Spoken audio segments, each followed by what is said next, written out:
Now, coming up, this story is... honestly, I can't believe how many people this is happening to. So imagine this. You finally found your dream puppy.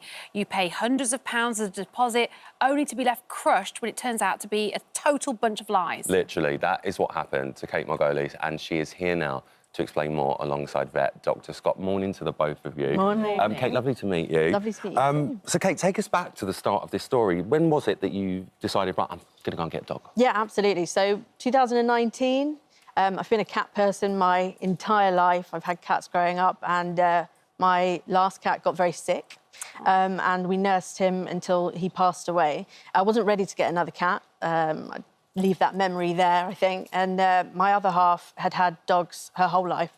And she said, what do you think about getting a dog? And I thought, well, do you know what, actually? Why not? Why not? I can see myself with a dog. Big fan of Homeward Bound and Shadow. So a golden retriever was the dog. The dream. That was the dream. And so I went about looking for a golden retriever breeder. We had some friends who had golden retrievers in the family. They told me to stay away from any of the pet listing sites, beware of the scams that were going on.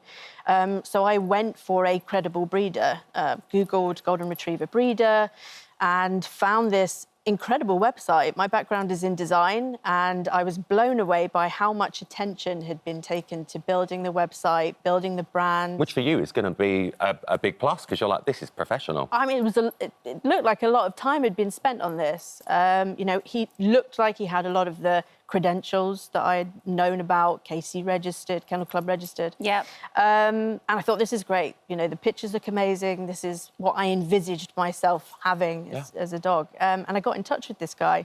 And within a couple of hours, he'd called me and said that he was having a litter in December. We talked through what that process looked like, that he would be asking for a deposit, but he also asked a lot about me and my lifestyle and what it is that we, you know, did for a living. It's all added up. Yeah, absolutely. He seemed to take a vested interest in me as a person and where his puppies were ultimately going.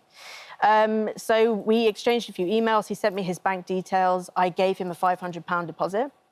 Which, again, all seems no red flags at this point. You would give a deposit because they want to know that you're being serious about taking the dog. Absolutely. So fast forward to then the February. This was in November. So fast forward to February. The litter had been born in the December. Yes.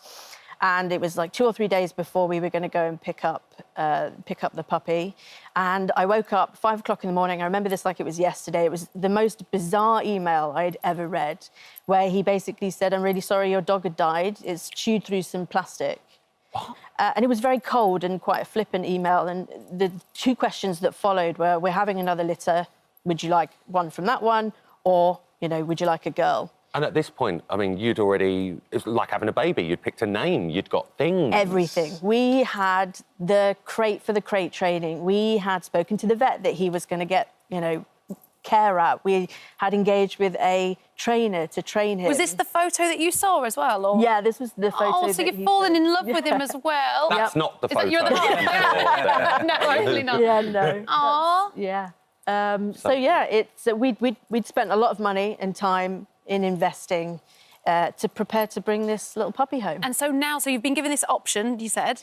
Yeah, we'd given me this option to have a girl, and that was just not something that we were interested in. I'd had my heart set very much on a boy. Yeah. So I emailed back and I said, no thanks, can you please return my deposit? Nothing.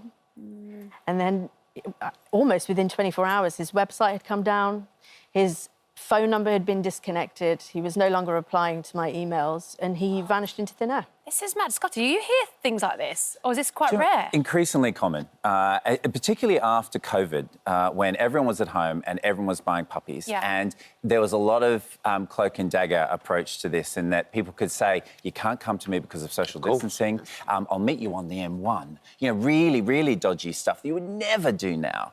And so I think that was the start of it. But certainly this has really become worse and worse every year. From 2023, there was a 24% rise from the previous year, and up to £7 million have been lost with people like Kate who have put deposits or even paid the full amount for puppies, and then they've just not been kosher. So it is a widespread problem, as you sadly found out.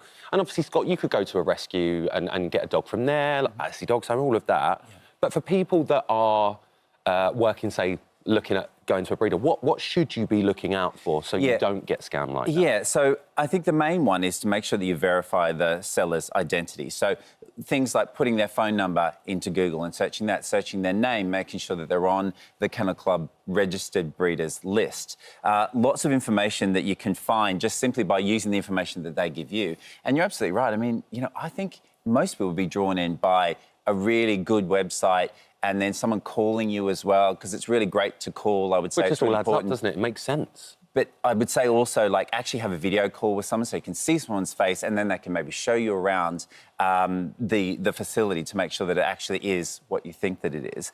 Get the documentation first. So most breeders, registered breeders, would be more than happy to share the family lineage with all those crazy names on there that just show that they're really committed to their breed line. What would you ask for? What is that called? So, I mean, look, it's basically just a family tree, isn't it? You know, that gives all the sort of genetic background to your particular puppy. But alongside that, you also would get some health information as well, if there's been any breed-specific testing that's been done. There's lots of information that they will impart, vaccination records as well, things like that. But then what you can also do is a reverse Google search. Now, I'm not particularly techie, but we're going to have a look at this screen now. We're just going to walk you through it. So, with that particular picture there, for example, you can download that image onto your laptop or your phone.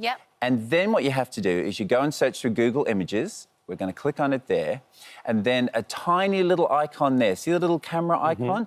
Click on that, and then it says upload a file. So then you want to upload that picture to that system and then go for it.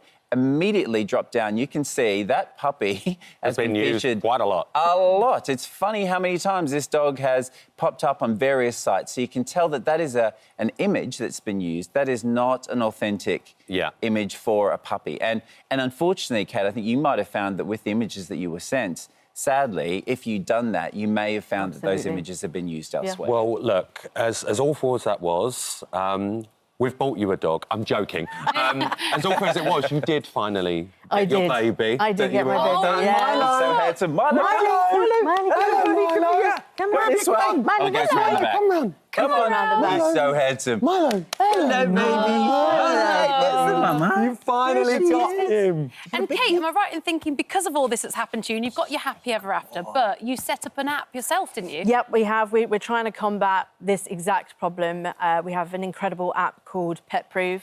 PetProve? Yep, with a V at the end. So PROOV. OK, PetProve. PetProve. Look it up. We're doing exactly what Scott's saying, is we're verifying the people involved in the transactions, which is great. The breeder and the buyer, doctors and shelters. So if I'm on the app, I'm looking to buy, I could put the name into your app or something, and it would just tell me if that's a legit person? Absolutely. We ask a bunch of questions about the breeder and the buyer, and then we generate a risk score for low, medium and high.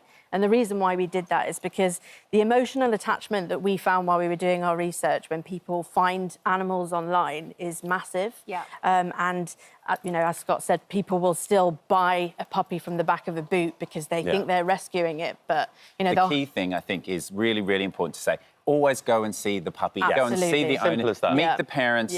See the environment. That is just so important. And Kate, like you just said, you know, thinking about rescuing, there is still that option out there. Absolutely. Go to the rescue centres, the shelters, all of that. Up and down the country, they're absolutely full, and they've got puppies as well. So please make that an option in your thought process. Well, look, we're glad it had a very happy ending. Thank you. And I presume he's called Milo. He is, yes. Because you had all the stuff ready. He is. All done. And thank you, guys. Scott, lovely to see you. Yeah, lovely to see you both. Thank you for visiting our This Morning YouTube channel. We upload new content every day, so go ahead, hit that subscribe button. You don't want to miss out, and we'll see you in the morning.